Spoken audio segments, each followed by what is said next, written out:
Guys, this is No Solution. I'm Scott, and today I'm going to continue the Blind by Blasphemies series and also throw in some CDs for Blowing Off the Dust, a new thing I'm doing where I listen to stuff that is in my collection that I haven't listened to in a long time, like a decade or more. Going through and trying to weed stuff out, I've discovered some albums that I'm like, I don't even really remember what this is, so I'm incorporating that with the blind buys and deciding what's worth keeping and what's not. The line between collection and hoarding is a very thin one, and I want to stay on the collection side. So let's get started. We'll start with the blind buys. First one here is Dunbarrow. Their self-titled debut came out in 2017 on Riding Easy. Actually, I think this is a reissue. I think it might have come out in 2016 originally. As I've found with a lot of Riding Easy, it's a lot of super retro, trying to recreate a different era. This is a band from Norway, and they play kind of stoner, desert rockish, a little doomy. Very 70s. I actually, Pentagram stuck in my head. Like this band sounds like they're trying to be 70s Pentagram, and then I couldn't get out of my head. So your results may vary, but that's how it struck me. The songs are 3-4 minutes usually, so they don't drone on like a lot of doom does. But I don't know. I feel like if this album came out in the 70s, I would think it was cool. I'm not sure I would spin it all the time, but when it comes out in the modern era, it just feels like LARPing to me. I can't really get into it. So, yeah, Dunbarrow is gonna have to get out of the collection. Let's see what we got next. We got Electric Age, a Brazilian band. This came out on Dive Bomb in 2013. It's an EP, and I believe it's the only thing they've done. I think they're still listed as active, but so interesting fact about this band I saw in Metal Archives, they used to be a Deep Purple tribute band.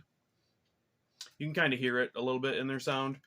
This is more, I was expecting more traditional metal. This is that crossed with kind of party rock. Not really glam or sleaze, but just kind of good time rock and roll, which I can get into for sure. With this music especially, I feel the vocalist is maybe the most important ingredient in your band, and this guy, he's okay. But doesn't really stand out to me, and the songs are not that strong either. So while I didn't hate listening to this, it's nothing I would ever come back to. So see you later, Electric Age. So, continuing the theme of bands that used to be tribute bands, this is the Prowlers. Guess who they were a tribute band of? That's right, Iron Maiden. Italian band. This came out in 2013, I believe, on Paris Records. It's not on the disc. Oh well. Close enough. This is described as progressive metal. To me, I don't really hear progressive metal. I hear more like super melodic power metal.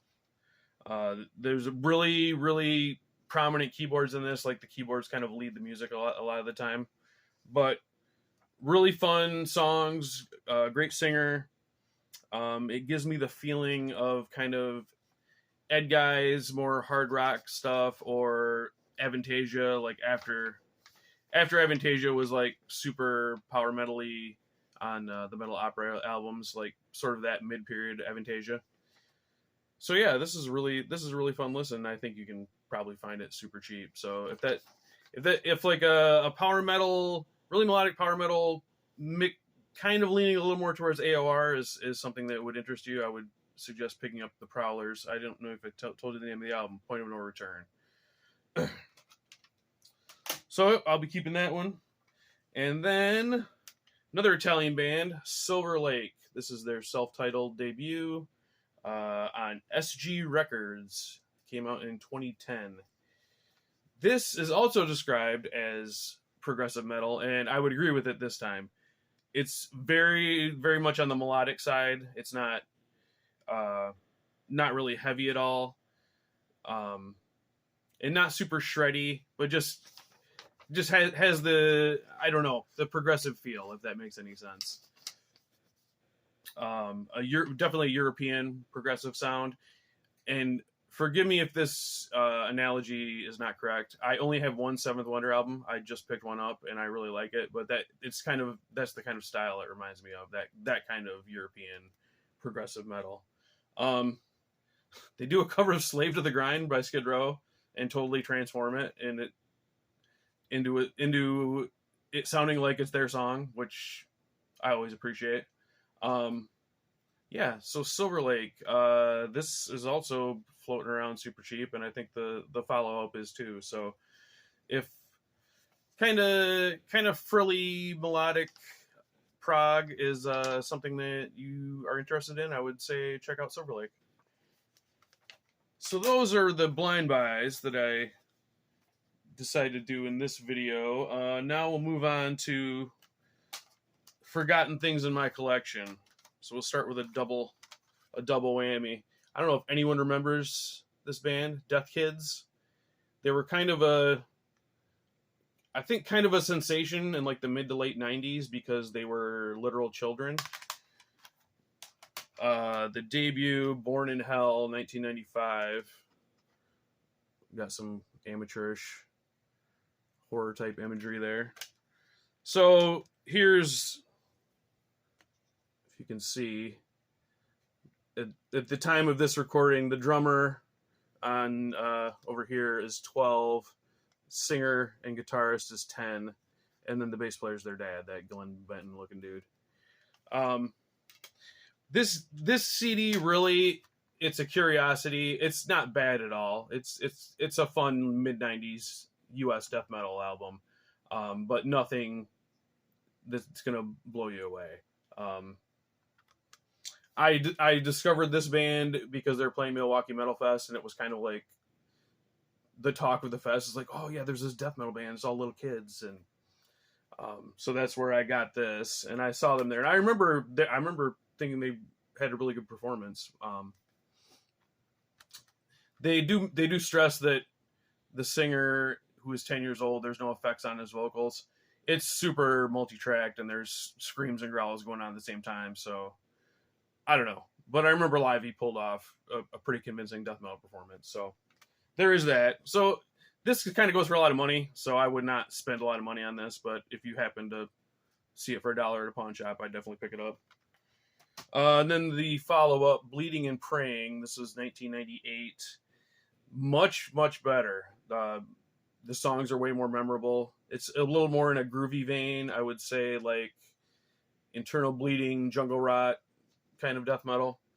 The tragedy of this one is the other one's a press CD. This is a CDR, and the booklet and all the artwork is obviously from a home printer. I don't know if you can see how like horribly pixelated and shitty that is. So it kind of looks ugly, but the CD still plays. I was a little worried, it being a CDR that's 25 years old, if it would still play, but it does. Yeah, and be jealous, guys. I got their autographs because I bought this at the fest from them. Yeah, look at that, man. So yeah, this one is pretty much, I've seen on Discogs you can get for like $10. I don't know, if you're really into that mid 90s style, it might be something you'd get some enjoyment out of. But yeah, just kind of a fun curiosity thing from days of yore. Then we've got, I do not know, Yurkun. You can see that's how it's spelled. Apparently a character from the Elric novels. Occult Medicine. This came out on Osmos 2003 or 4. This is at the End Records repressing. So either 2003 or 2004. French band, kind of Lovecraft inspired. Very Lovecraft inspired. They dedicate the album to Herbert West. So seems to be kind of a concept, kind of a Reanimator concept in the lyrics. I don't know. I don't remember even getting this, but I have it. It's open, so I must have listened to it at some point, unless I bought it used. I don't know, but this freaking rolls. I couldn't believe how good this is. I really was not expecting much from something that's been sitting in my collection for the last maybe 20 years. I don't know. It's really awesome, slightly techie death metal. Not techie like now, like that. Just so much crap is going on, you can't even understand what's happening. But just awesome musicians, the really savage vocals that remind me of Peter Taggarton.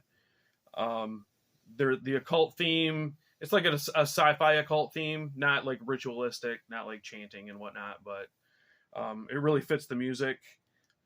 Yeah, I mean, and this is floating around for $5 at friggin' everywhere you look. So if kind of sci-fi, Lovecraftian, occult death metal, slightly techie, really catchy songs, if that sounds like something you'd be into, you can get this probably for $5 anywhere. So definitely check this out. I read the 2 previous albums of this were very different. Like one was like a thrash record, and I don't know anything about that. All I can tell you is Occult Medicine frickin' rolls.